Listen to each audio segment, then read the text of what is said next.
Good morning, Open Door Ministries, and to all our friends and family on Facebook. How good it is to be here again to share from the Word of God with all of you. Well, it's that time of year again. It's the Sunday before Halloween, and so we're going to take a little break from our regular series that we're working on, and we're going to do this sort of one-off about Halloween. This one is entitled Responding to All Hallows Eve. And in fact, that's the full title of Halloween, Halloween being a contraction of All Hallows Eve. It is the night before November the 1st, which is known as All Saints' Day. So there's a lot of questions sometimes from Christians. How should we respond to Halloween? I thought I would give a little background to the traditions of Halloween, its history, and sort of some of the opposition to it. So let's take a look at that. Here's some of my favorite chick tracts. Now, if you grew up in the 1970s, 1980s, you probably ran into chick tracts. These were little tracts that were put out by Jack T. Chick. He didn't necessarily draw them anymore himself. He had hired an artist to do that for him. But they were everywhere. You would find them in your trick-or-treat bag. Oftentimes people would give them out instead of candy, and those were the people on the block you didn't like because they only gave you a tract and not a piece of candy. You could find chick tracts. They would be left behind at restaurants with people's tips. You'd go sit down on a bus, a public bus, and you would find them there in the seat. They were everywhere at one time, but I think they're a lot less popular nowadays. They were, shall we say, a bit on the extreme side, and Jack Chick was known for promoting some strange, unusual conspiracies. He helped promote the conspiracy of the Satanic Panic throughout the 1970s and 80s. He was very anti-Semitic, and he had some other issues as well. But you might see some of these Happy Halloween, The Trick, Boo. These might have shown up in your trick-or-treat bag if you were trick-or-treating back in the 70s. You know, people ask a lot of times, should Christians celebrate Halloween? Here's a shot of a website. It comes from CBN. And Christians wonder, well, should I get involved in this? Am I somehow participating in satanic rituals? Am I involved in worshiping false gods if I do this? Or is it okay? I mean, my kids really love it. She dresses up as a butterfly. She's not dressed up as some kind of Satan or something like that. A lot of Christians, they kind of waver between these two extremes. Some of them are like, it's just good, harmless fun, while others are saying it's unwitting participation in satanic activity. And I think the truth lies somewhere in between, and we should probably take a look at this.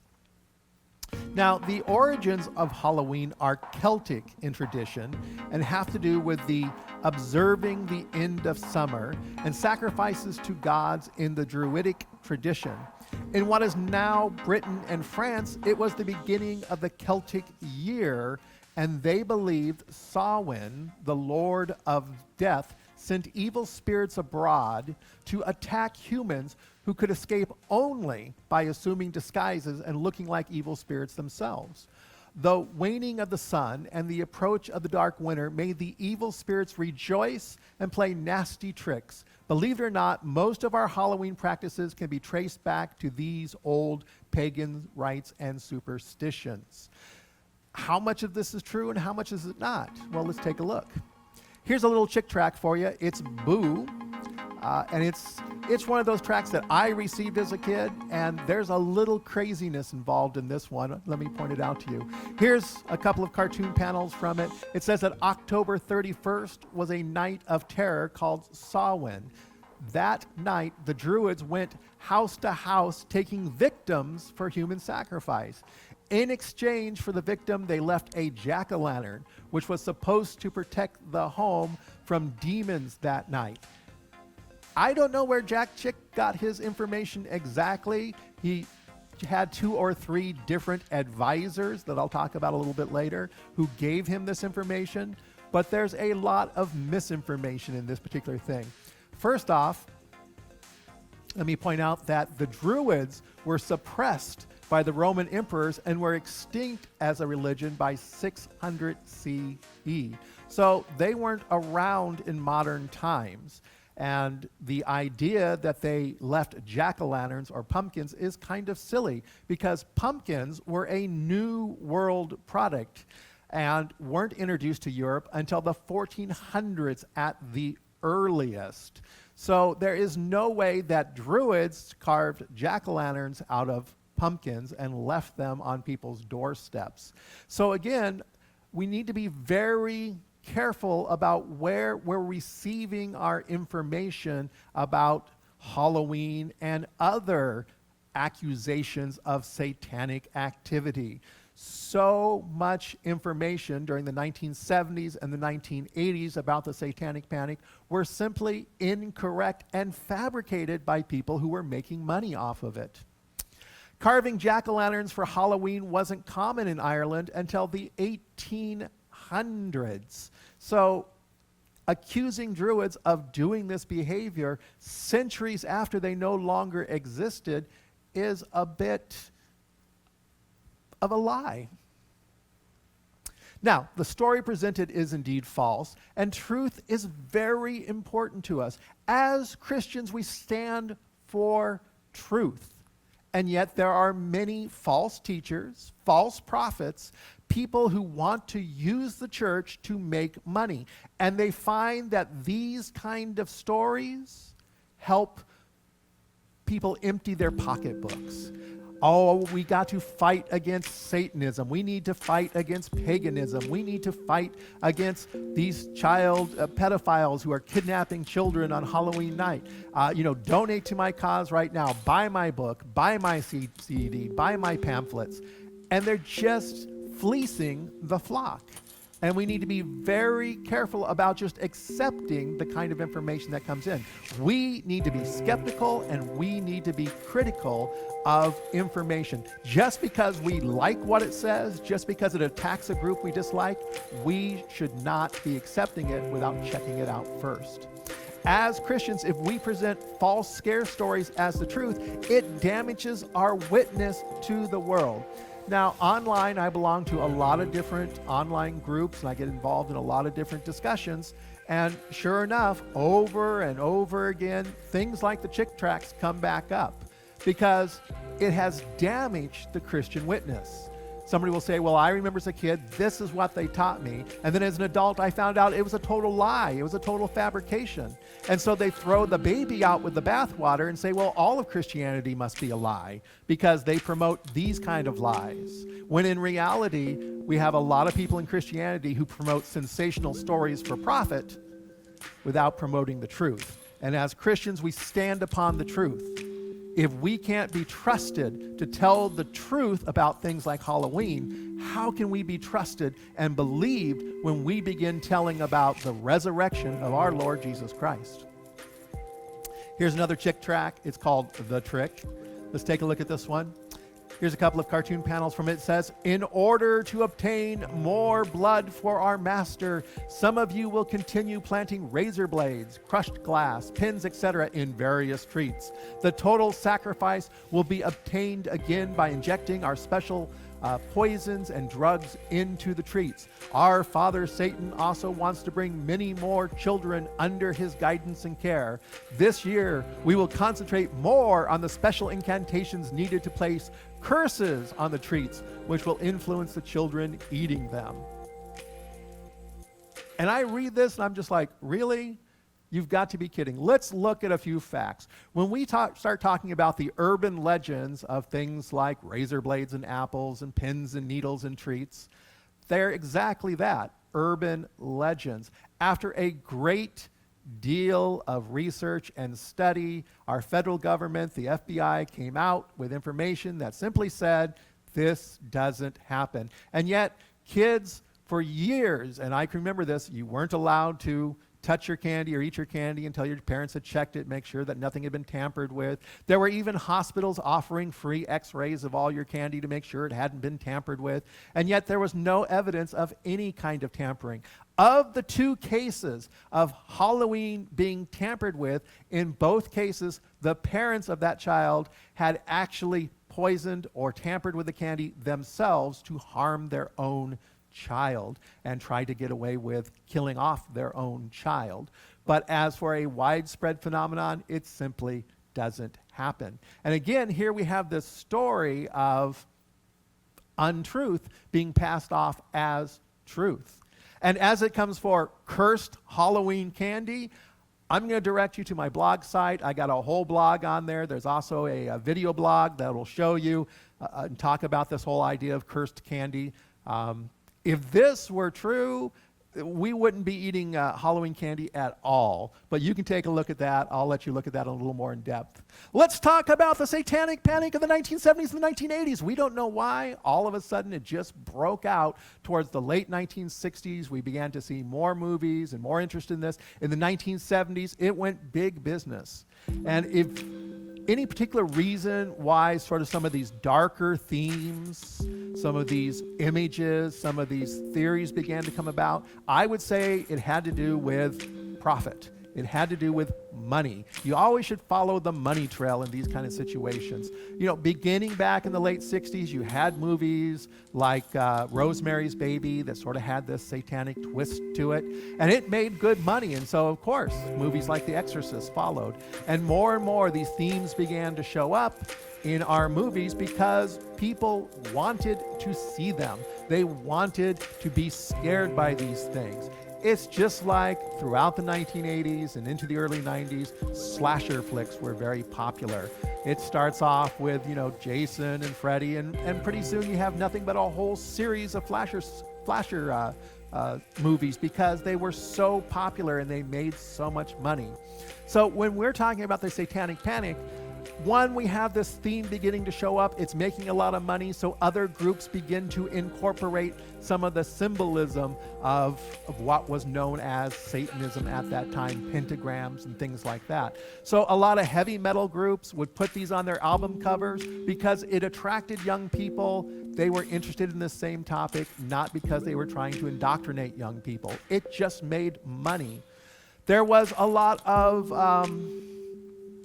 documentaries and supposed exposés that began to appear in the media. And of course, the more things appear in the media and the more you see on TV and listen to on the radio, the more widespread you think it is. And of course, out of the sort of cracks and crevices and the shadows come all these supposed experts who are telling you, oh yes, there's a widespread conspiracy. Probably one of the worst was Mike Warnke, who claimed to be a high priest of Satanism. And he described all these rituals that they would go through. And he talked about how widespread it was. And there was a whole slew of supposed witches who had converted to Christianity. And then, of course, came all the memoir books about, oh, yes, there was a satanic, ritual abuse. And I'm just remembering it now in my memory recovery and these all. And again, every time you actually examined their stories, they fell apart. They were simply not factual.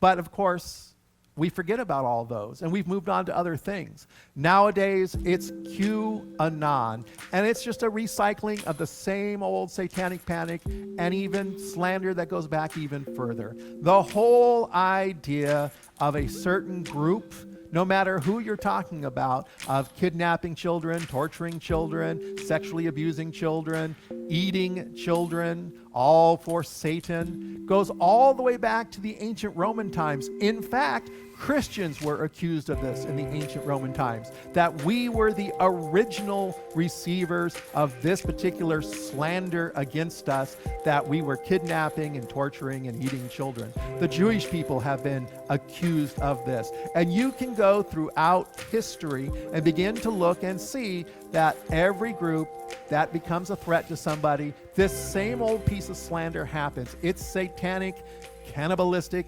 pedophiles over and over again. And again, it's not true. It's sensationalism. It's something that people want to hear because they want to demonize their enemies. And we as Christians must stand upon the truth and say, wait a minute, I know this is against an enemy that I perceive, but I want to know the real truth, not just some conspiracy that's unfounded. Alberto Riviera and William Snowbellen These two guys were Jack Chick's main contributors. They're the ones who told him a lot of the stories. Alberto Riviera claims that he was involved in the Catholic priesthood and that he witnessed all these terrible things happening in the Catholic Church that involved Satanism and paganism. And I need to stop and say, first off, Satanism and paganism are two separate things. Whenever I hear somebody say they were Satanists and they describe all the pagan practices they were involved in, Satanism doesn't use the same rituals of paganism, and paganism and Satanism don't use the same rituals. And just for that matter, neither do those who practice Wicca or witchcraft. They don't use the same rituals. So when they conflate them all together, I already question their supposed expertise. But Jack Chick believed that Alberto Riviera was telling him the truth, and he spun more and more wild theories. He began to explain how, the Catholic Church is also involved in Masons, and the Masons, of course, are a satanic society, and they're involved in paganism, and they're involved in all these horrible, horrible things. And Chick printed it without verifying the facts. Same thing with William Schnobelen. Interesting person. He claims to have been a vampire, a druid, a priest, you name it. At some point, he's claimed that he was whatever, and supposedly all at the same time. But when you look at his actual story, when you go back and you fact check it, guess what? It falls apart. But he's still got a website. He still produces YouTube videos. He still produces books and things like that. He's still selling the same lies, and people buy it because they want to believe it. And hopefully you are really picking up on this point, that these untruths, these lies, are simply believed because people want to. And it makes profit for the people who are willing to sell it to you. Historian Nicholas Rogers, exploring the origins of Halloween, notes that while some folklorists have detected its origins in the Roman feast of Pomona, the goddess of fruits and seeds, or in the festivals of the dead called Parentalia, it is more typically linked to the Celtic festival of Samhain, which comes from the Old Irish for summer's end. So this seems to be the most likely source. There were always festivals that honored the past dead, but this seems to be the most likely source for what we currently sort of experience today. But over the centuries, of course, it has morphed. It is not the same as it was before. In the Christian church, various days were set aside to honor past saints. However, various popes, Gregory IV, Gregory VII, moved the date to coincide with Samhain. This was normal, that we would have a day set aside to honor past saints. We are honoring the dead, just like other religions honored their dead. We honored our dead, those people we considered saints, and they would move the date around, but eventually they moved it to coincide with this Celtic festival.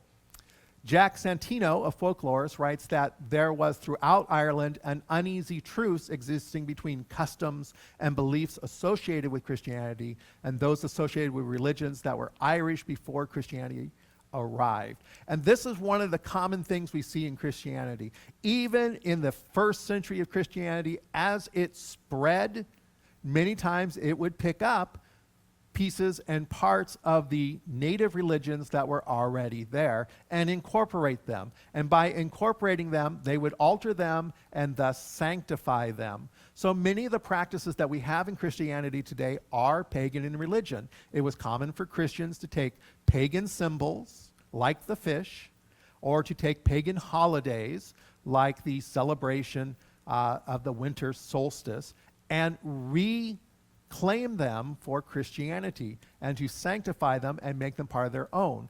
This helped the people coming out of paganism accept Christianity a little bit easier because they were celebrating similar themes and celebrating similar holidays.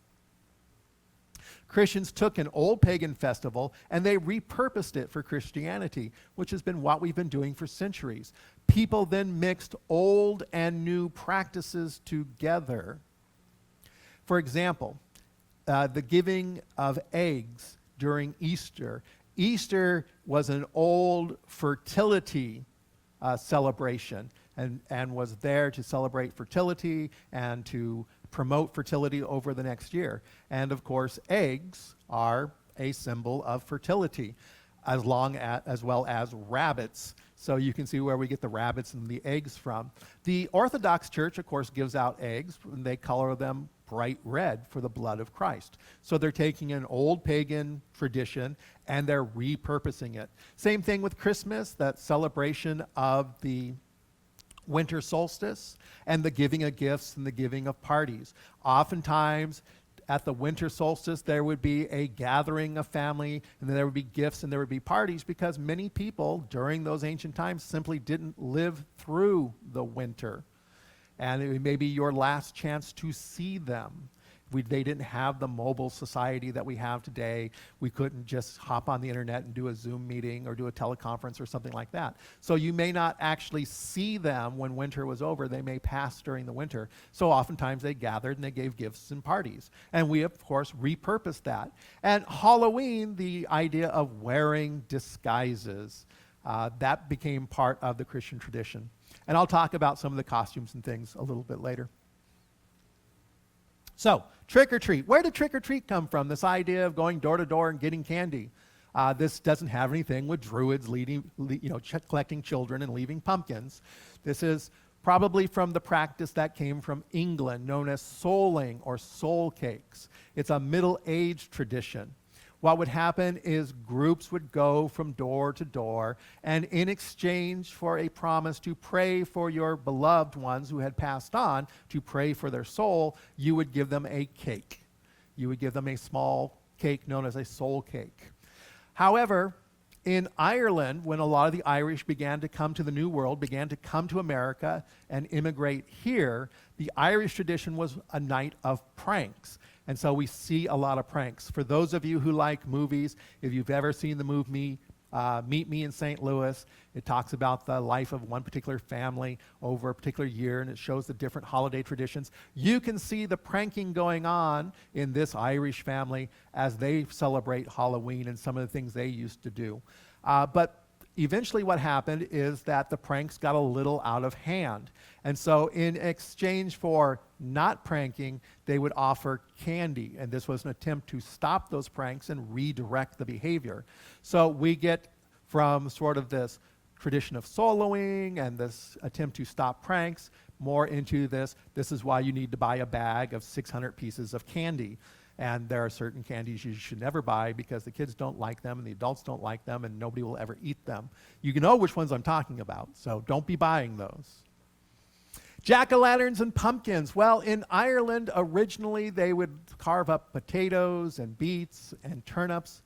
They would use them as lanterns to see at night by usually putting a piece of coal into them because there was a lack of metal in that particular area, and also to ward off evil spirits. However, here in the United States, we had this new crop, and it was pumpkins. Yes, and guess what? Pumpkins are big, and they're easy to carve, so why don't we turn those into lanterns? Because nothing is worse than trying to take a large-sized potato and turn it into a lantern. It's kind of small. A big old pumpkin, that makes a great lantern, and so that's where we get the use of pumpkins at this particular time. And apparently, if there's been any particular curse that has come with turning pumpkins into jack-o'-lanterns, it is that sometime beginning at the absolute last day of summer, pumpkin spice everything begins to appear. Halloween is now so Americanized and so commercialized that even pagans don't recognize it as a holiday. I showed you that screenshot before of should Christians celebrate Halloween? Well, there's screenshots of should pagans celebrate Halloween, because even the pagans are saying, you know what, this has nothing to do with our old traditions. This has nothing to do with the holiday as we understood it. This is so Americanized, so commercialized that maybe we shouldn't even get involved in it. It's not even a pagan celebration anymore. And I can totally agree with that. We see beginning early September, we see all of the Halloween decorations going out there. It's a billion-dollar business selling all of this stuff. It's become so popular for adults rather than children to get involved that it's become a multi-million-dollar industry selling sexy adult costumes. Now, back when I was a kid, we would go door to door and we would get candy. And it was a children's celebration. It was for kids to do. It was something designed for children. And we probably either had an adult, some patient adult, or an older brother or sister who were responsible enough to take us door to door to make sure that we were safe. But now it seems that children aren't going door to door. They now go to churches and malls and various other places to pick up their candy. But it seems the big parties are all done by adults, and they see it as an opportunity to be, and I'll just say it, to wear something outrageous, to wear something that's pretty much lascivious, a little too sexy at times. And I think we need to really consider if that's what we want to be promoting. So, how should we as Christians respond to Halloween? Well, I think accurate information is important rather than falsehood. Rather than getting all crazy and telling all these stories about, if you go out and you participate in Halloween, you're worshiping Satan. Halloween has nothing to do with Satan. If you're telling stories about, don't let your kids out because, there are satanic, cannibalistic pedophiles just waiting to do it, or there's cursed candy out there, or any of that nonsense, we are damaging our Christian witness, and we need to stop. Halloween is a for-profit holiday, just like Mother's Day and Father's Day and Valentine's Day. It's a holiday used to generate money for corporations. And so that's probably the greatest truth about Halloween right there. We need to have a little bit of tolerance towards Christians who choose to participate in harmless Halloween activities that have no connection to paganism. There are some people who are very intolerant. There are a lot of churches who have fall festivals and harvest festivals, and we shouldn't judge them for that. If they want to do that, that's fine. If you want to let your kids go out and celebrate Halloween, that's okay. If you choose not to do it because you believe it violates your personal beliefs and your personal Christianity, then God bless you. I won't be intolerant of you either. Let us not judge one another over this issue. What's going on, like I said, is more of a for-profit holiday than anything else. Choose your costumes and your activities wisely. I don't want to buy my 10-year-old daughter the sexy nurse outfit. That's just not appropriate. We should be thinking about the costumes that we buy and whether or not they are appropriate for our children, and are they appropriate for us as adults? Is this the image that I as a Christian want to show to somebody else? Now, I basically have two costumes that I wear when I celebrate Halloween. Oftentimes at our church, we have a big Halloween gathering, and I will dress up, and I choose costumes that are very simple. One, I will wear my Star Trek outfit, which is really simple. It's just a pair of black pants and basically a long sleeve t-shirt. And I wear that because it's so easy to do, and I get to be a science officer for the night. Or I will wear my monk's robe because it's so easy to do. I just throw it on top of whatever I'm wearing. And that's it, two costumes. I certainly do not go for all the crazy elaborate stuff. It's just too much work, and they're hard to sit in, they're hard to move in, I get overheated in them. I certainly don't go for all the sexy stuff. I don't think that they're appropriate. I went down to the big Halloween festival in West Hollywood, and let me just say this, underwear and glitter do not make a costume. That's celebrating something completely different, if you ask me. I do enjoy people who make very creative costumes. We do have one person at our church, very creative in his costumes every year. I love them. I think they're terrific. I think they're too much work for me. I will just continue to throw on my Star Trek outfit and call it a day. I think we should take the time to remember and honor those who have come before us. And that was the original purpose of All Saints' Day, All Hallows' Eve. That was the original day of all the pagan festivals, to stop and take a moment and remember those who came before us and to honor those who came before us. And so we see this in a lot of different cultures, that we need to stop and choose a day just to honor those who came before us. And I don't think there's anything wrong in doing that. We oftentimes have days in this country, secular holidays, to remind us of those who came before us. Washington's birthday, Lincoln's birthday, Memorial Day. I think that's perfectly appropriate to stop and say thank you to those who have helped us in the past. And always remember Jesus as the light that overcomes the darkness. This is a very important idea. When we even go back to the early Celtic tradition of building bonfires to keep off the forces of darkness, to keep darkness away, darkness and light have always been symbols to humankind. And even St. John, in his Gospel of John, presented Jesus as the light.